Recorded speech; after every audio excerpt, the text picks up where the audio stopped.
By now you have seen all the default weapons and how they perform. Now you will see the other half of the weapons Syndicate has to offer. These weapons I refer to as acquired weapons because you can only get them mid-game from fallen enemies. Only the enemies with a rank and name above their head will wield these weapons and drop them upon death. All but one of these weapons can be found in weapon lockers in the co-op maps. Again, I will be talking about them as if they are already fully researched and will begin and end with them in order which you run into them in the co-op. That is, if you play the map list from the top with Western Europe to the bottom ending in New England. With some of the weapons, their availability is increased on harder difficulties. First up is the Mjolnir Hog Automatic Shotgun. This weapon is the only one not found in a weapon locker and can only be found in stages where you fight against Cayman soldiers, that being the first three stages, Western Europe, Mozambique, and Atlantic Accelerator. Other than Cayman sergeants, this specific lieutenant reactive on Mozambique will drop the gun. The Mjolnir is a drum magazine fed shotgun. It holds a 40-round drum which is perfect for the gun's secondary fire mode being a faster full auto. This gun packs a punch and will rip enemies apart. You can only get Mjolnir ammo from finding duplicates of the gun on the ground. This shotgun is fun to use, but I do not prefer it over the CQ-11.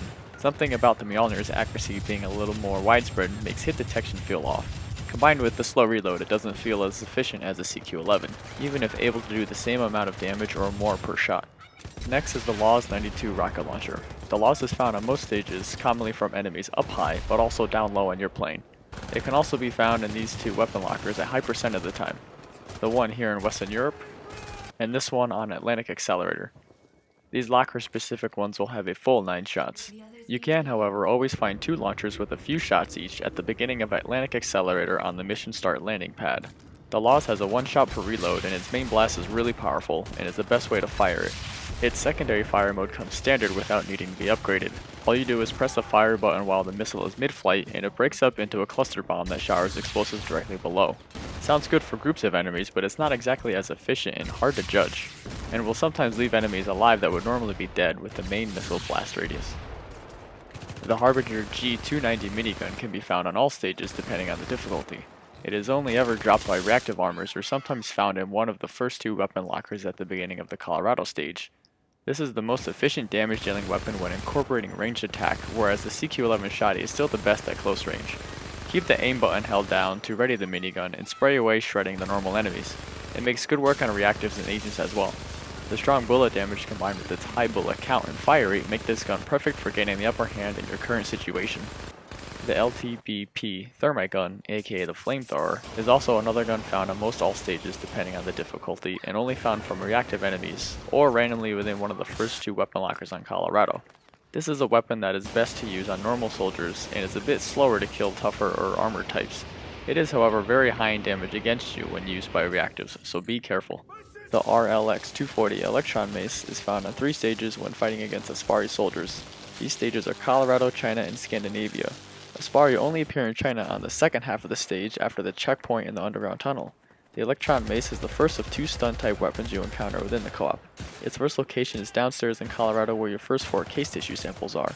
This weapon is a big help to you and teammates, leaving whoever is zaps helpless until killed and is perfect for making riot shield enemies drop their shield. It can spread its electrical stun to a second enemy at the same time and kill normal enemies in seconds. The weapon does not, however, have any stun effect on agents or armored, liquid, and reactive types and deals weak damage against them. The game would be too easy if you could stun them anyways. You have quite a bit of ranged attack with the mace. The mace can be refilled from ammo boxes and duplicates on the ground. The Coil Laser Rifle is only found from Aspari enemies in Colorado, China, and Scandinavia. The laser rifle is a satisfying weapon to use. There's that intense sound from a strong burning laser that sets enemies on fire, along with its high damage to finish off several enemies before overheating or reloading. The secondary fire focuses 50 of its ammo into 1 shot for a sweet looking pew laser blast. This shot is powerful and can penetrate through surfaces. Fun to do but not recommended as it will eat away your ammo, and the only way to refill the coil is through duplicates on the ground. The second and only other stun type weapon in the game is the Riotlance Dart Shooter. Its first appearance is technically on Colorado, but this is only on expert difficulty if the mercenaries show up. 2 of the 4 mercs have the gun.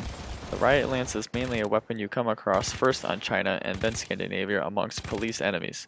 This gun shoots a burst fire of stun darts to keep enemies stunned in place similar to the effect the Electron Mace has, also capable of stunning 2 enemies at once due to proximity of the hit target, but being able to shoot farther. The Riotlance is rather weak, so I normally won't use it. When playing with the squad, it's best to shoot enemies then move on to keep a continuous flow of stunned enemies for the team to finish off, taking much less incoming fire. The secondary fire mode uses all of the ammo in the magazine to shoot out a sort of grenade launcher type round, expelling needles in a 360 degree. This round explodes on impact and is powerful, killing anyone in close range of the impact. Again, being a stun weapon, the Riotlance is also perfect for dropping riot shields. Up next is the EMW-56 Gauss gun, which like the Riotlance is technically on Colorado first, only if you happen to get Mercenary show up on Expert, with 2 of them having the gun. The Gauss is generally first seen in northern territories once the last checkpoint is reached and you are now fighting Eurocorp soldiers. Argentina and New England, which are fully Eurocorp stages, are the only other places to acquire the weapon. This might be the most unique weapon as the Gauss fires homing bullets that home into heads, for headshots. Aim to lock onto someone, then if you wish, hide behind cover and fire past the edge of cover. If the angle to the enemy is right, the bullets will go and hit them and not some obstacle in the way. The Gauss bullets are weak, so I don't prefer it. If this is a gun for you and somehow part of your strategy, then go for it. You won't find it too effective on tougher enemy types. There's no alternate fire with this gun. The last weapon in the game is a swarm launcher, found only in Argentina and New England on all difficulties. The swarm can sometimes be found in the very first weapon locker in Argentina and more frequently by enemies on hard or expert. This semi-auto rocket launcher fires miniature homing headshot missiles, and it comes stocked with a bunch of them. You can have 48 in the magazine, but the locker will give you 36 in the magazine and up to 300 in reserve ammo. The swarm can have up to 3 lock-ons saved at once, going back and forth between targets until one of them dies. The swarm isn't too effective on tougher agents, liquids, and reactives, but it works great on every other enemy. So please don't be like new players I introduced this gun to and use it on reactives and the like. Your CQ-11 shotty helps us out much more. The swarm secondary fire is fun to use and helpful. It fires an entire magazine out at once, and those missiles attack all locked on targets, sometimes not always killing them since the missiles are spread amongst at most 3 enemies.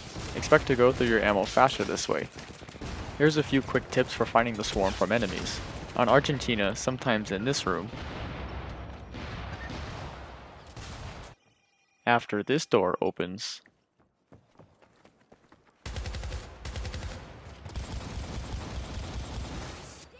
or at the end of this corridor, enemies coming out from the left.